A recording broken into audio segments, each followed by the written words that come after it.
Welcome to Man of the House. I'm Spence. Today I'm going to show you how to take this frozen block of ground beef to maximum flavor.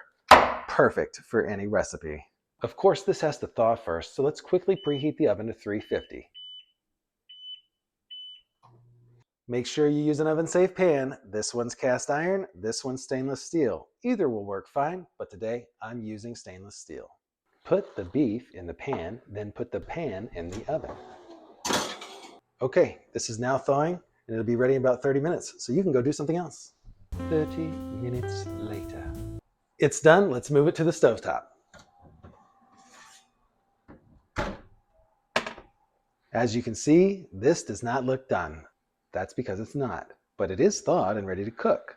Now pick up your favorite spatula. This one's mine. See how it's flat? It's also very rigid, just like my best friend's ex-wife. This is going to work great at breaking this beef down, first into big chunks, then leave it to cook for a bit.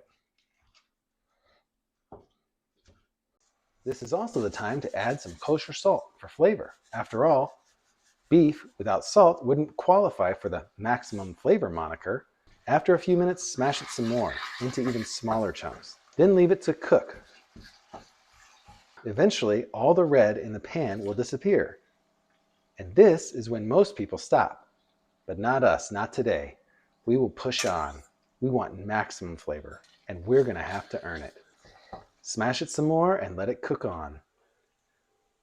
Now you can see the beef is starting to actually brown. It's basically frying in its own fat that has rendered out during the cook. It's even starting to stick to the bottom of the pan. Scrape it off, stir it around, and then leave it alone to continue cooking. Keep repeating the scrape, stir, cook method until it looks like this.